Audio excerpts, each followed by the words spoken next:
This is our rabbit hole journey by Grace, Lucy, Emma and Dom. So to start off our rabbit hole journey, we looked at the week 1 content of the Bristol poem by Miles Chambers. So from here we picked out 3 quotes which we thought would best support our final research question. So the first one is, "I belong here in Bristol amongst the riots and the protest, amongst the fighting for equality." So we chose this to highlight how Bristol immediately from the beginning of the poem is perhaps portrayed as more divisive and how it is still influenced by its slave past and how this still influences Bristol's culture and politics today.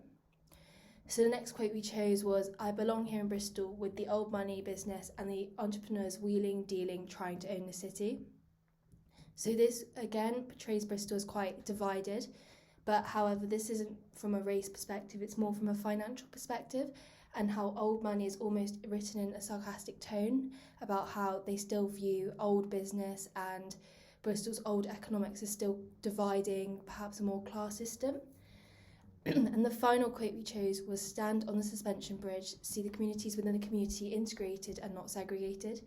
So we picked this one because it was quite interesting compared to the other 2 quotes, because it perhaps opposes their view of Bristol being divided and sees a physical element such as the Bristol suspension bridge as being more of a connected community, and how Bristol accepts its perhaps financial and racial differences but comes together, and that sort of overall summarises the poem about how Bristol is struggling to come to terms with its past.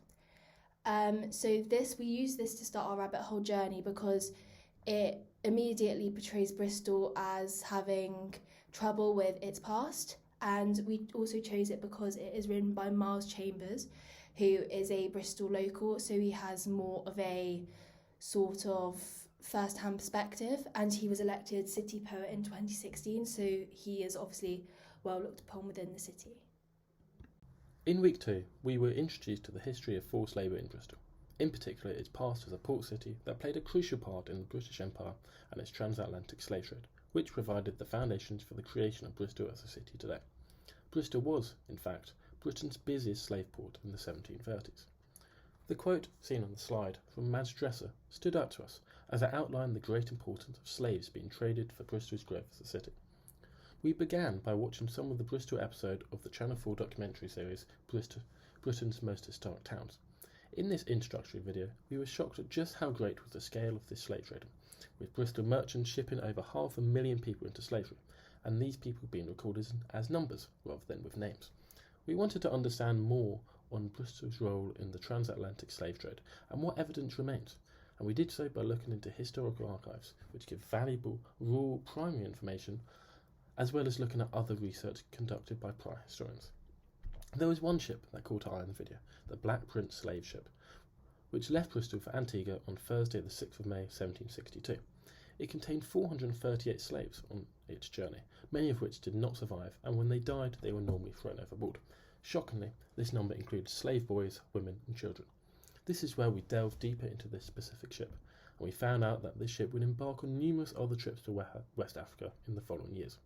However, after setting sail for what would be its final time in 1768, before reaching the African coast, the ship's crew mutinied, as was common at the time, murdering the captain and officers.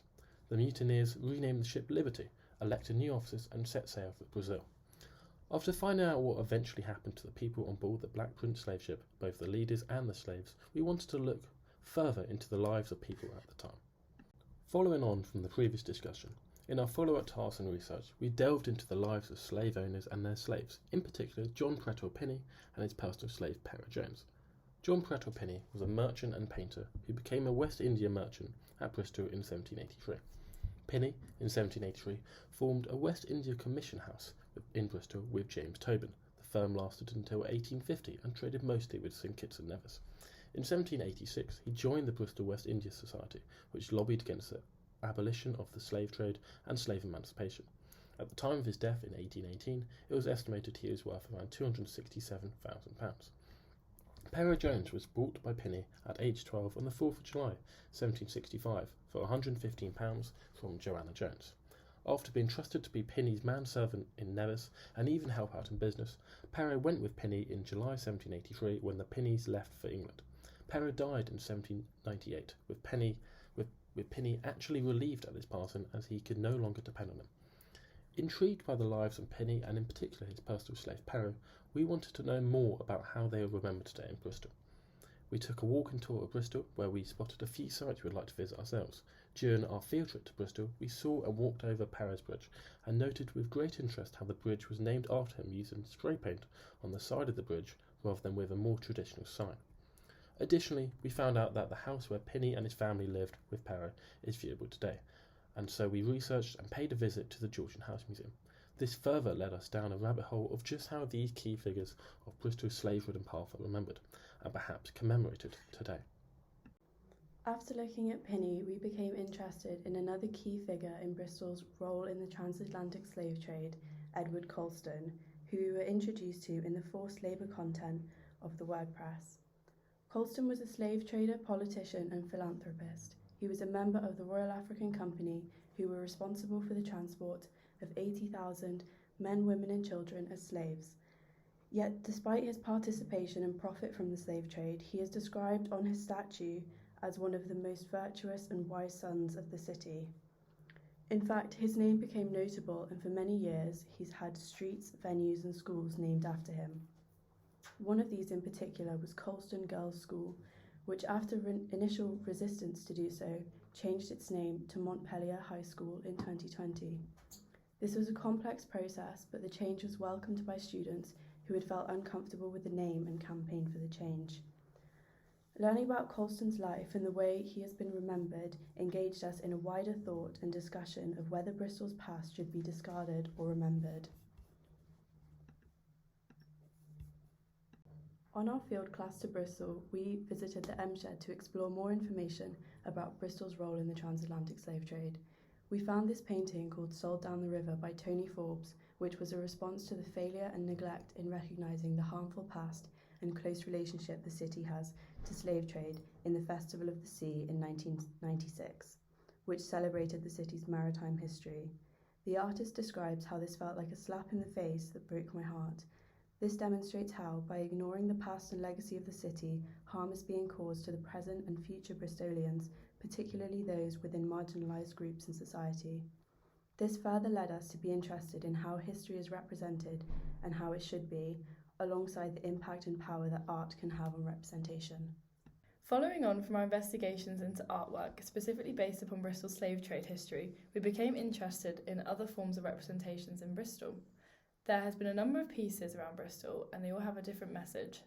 Work by Michelle Curtis displays a more commemorative piece, Graffiti of Roy Hackett. In comparison, the 100 Bodies piece that was made beneath Colston's statue had a much darker message. The bodies were arranged to represent how the slaves would have been transported in the cargo ships.